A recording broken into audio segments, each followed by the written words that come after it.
Hey everyone, and welcome back to another RC Gameplays video. I'm so sorry it has taken me this long to get something out for you guys, but hey, life gets in the way. I don't want to take too long, so let's just get into the rules of these 5 worst antagonists for Batman Arkham Asylum. So, how is one considered an antagonist in this game? Well, I'm glad you didn't ask, but to be considered, they have to meet a criteria. And that includes that they must directly interact with Batman, they have to pose either a physical or psychological threat to Batman, and they must have a significant impact on the Arkham Asylum story. An obvious example of potential inclusions to the list would be Killer Croc or Poison Ivy. Cameos like Ratcatcher or Clayface are out because they don't influence the plot of Batman's journey, they're just cameos.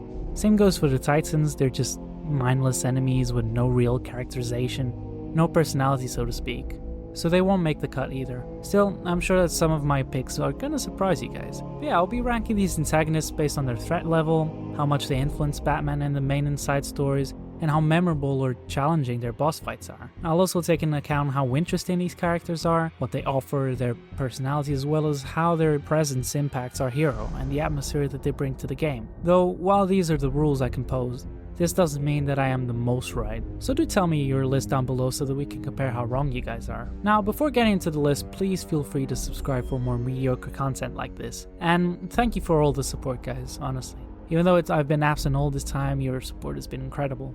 Now, let's get into it. The island changed little over the years. Its reputation was in tatters, but I vowed to fix it. So, starting off our list, we have Amadeus Arkham and Quincy Sharp. You may be wondering why I included both characters, but, well, that'll become apparent soon enough. Quincy Sharp was yet another creation of Paul Dini for this game.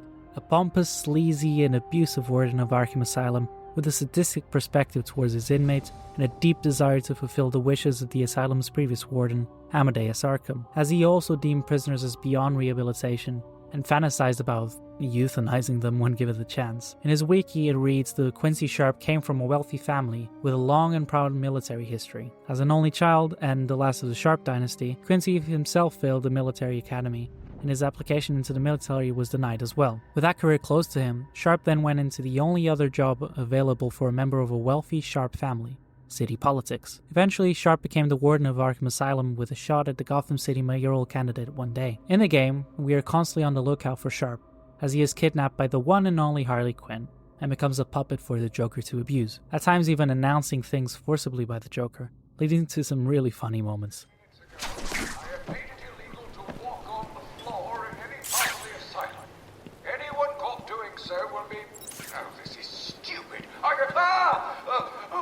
Anyone caught will have their legs removed and perform magic tricks for Emperor Joker. But humble YouTuber, you may ask at this point, why is he an antagonist? Well, my dear lads, as it turns out, Quincy Sharp believed himself to be the reincarnation of one Amadeus Arkham after learning about him and his asylum, creating the alter ego of the spirit of Arkham.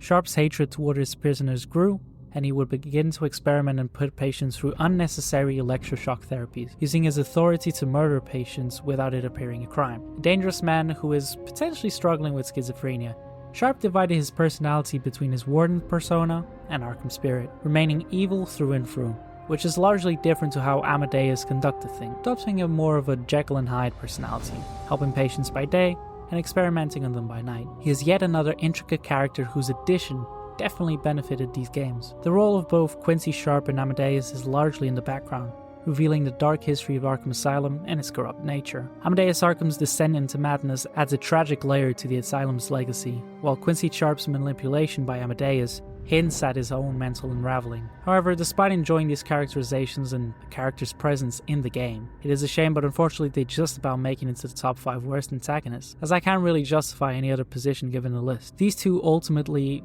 lack a direct confrontation with Batman. Also, they're not really a threat or a major threat towards the player. Still, one cannot deny how deeply interesting these characters are and their relevance to plot and atmosphere throughout the game. No way you were doing this alone. So now this is a difficult antagonist to rank. Technically the Riddler is only available as side content and is not actively trying to kill Batman. But there is a part of the story where you cannot proceed without solving one of his 100 riddles, specifically one that I'm ashamed of saying, but have to admit I could not for the life of me understand when I did it for the first time as a little kid.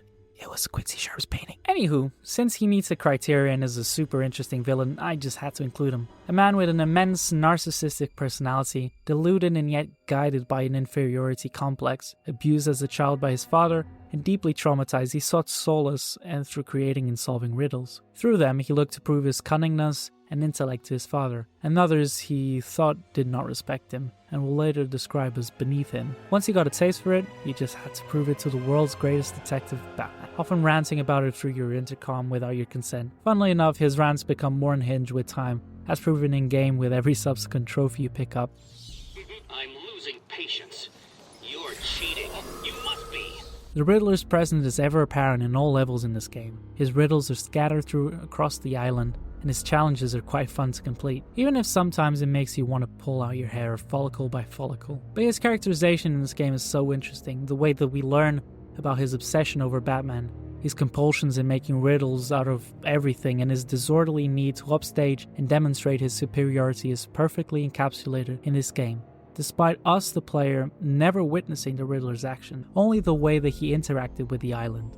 Even though sometimes they are a pain, I feel that the last 10 riddles you need to find are always the best. Listening to the Riddler become more and more nervous following each riddle you complete is just the most amusing, building up to an inevitable yet satisfying conclusion as the Riddler is captured and his riddles are wiped out. The puzzles add a distinct layer to the atmosphere, breaking up the action with cerebral challenges.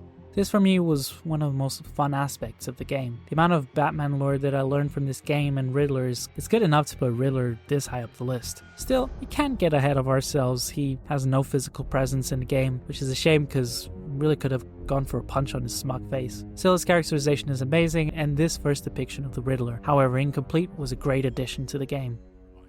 Get behind me, now. Bane.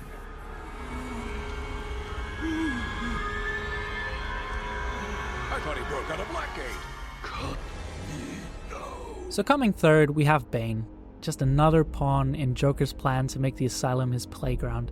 A tall, hulking figure who lives to destroy Batman. Bane's inclusion in the story was a great surprise and a welcoming, threatening villain for Batman to face, as by this point in the story you've only really met Harley Quinn and Joker as main antagonists, and another that we'll get onto later on this list. This is a fan favorite character that has had multiple depictions across media. Unfortunately, this version of Bane is one of my least favorite. Not nearly as bad as Batman and Robin movie, but still close. He's just a dumb villain with the cognitive abilities of a small child, speaking in short sentences and with the shortest temper known to man. Obviously, I'm more of a fan of his depiction in the Arkham Origin game, but hey, this game preceded Dark Knight Rises movie, so gotta give them the benefit of the doubt. Bane is debatably the best introduction in this game as a villain out of any others in the list. The eerie music as it slowly revealed that Bane was in the room with Batman and Detective Gordon all along, the horrific transformation following the injection of the Venom formula by the Joker, and finally the revelation that Bane has been one of Arkham Asylum's main lab rats for Dr. Young's Titan formula.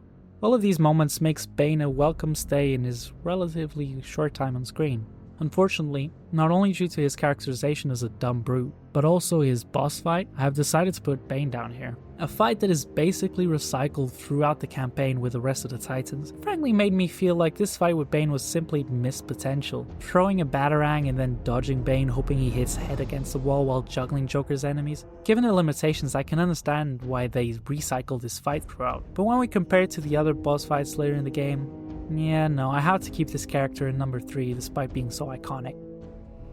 I see anything that looks even a little bit like a bat, and this guard dies. So, just about not making it the worst character in the game. I was actually introduced to Victor Zsasz in the first time in Arkham Asylum, and I have to say his character intrigued me enough to dive deeper into his backstory, especially after his appearance in Arkham City. Victor Zsasz is a true embodiment of a sociopath with absolutely no regard for human life. He's a sadistic serial killer who takes pleasure in liberating his victims. After each murder, Zsasz carves up a tally on his own skin, proudly displaying the number of lives he's taken. This ritualistic marking represents his twisted belief that he's doing his victims a favor, freeing them from their mundane existence. He sees himself as some kind of zealot on a mission to liberate people from the prison of life. Unapologetic and completely devoid of empathy, Zsasz represents the kind of villain Batman despises the most. But it's unfortunate that Arkham Asylum doesn't fully explore his rich and terrifying backstory,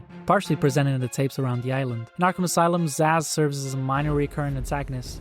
His main role is to act as a practice dummy for his stealth skills, appearing in short encounters where you'll have to sneak around and take him down non-lethally. Though he pops up a few times throughout the game, his presence is more of an inconvenience than a real threat. He kills or maims several doctors, guards, and residents at Arkham Asylum. But when it comes to facing Batman, he's pretty much a non-factor. Zsasz does, however, have one thing going for him compared to some of the other weaker antagonists. At least he gets a direct confrontation with Batman. While it's hardly a boss fight by any means, the encounters with Zsasz have some level of tension, and his character, though underused, still retains that creepy, unsettling vibe that makes you wish that there was more of him in the game.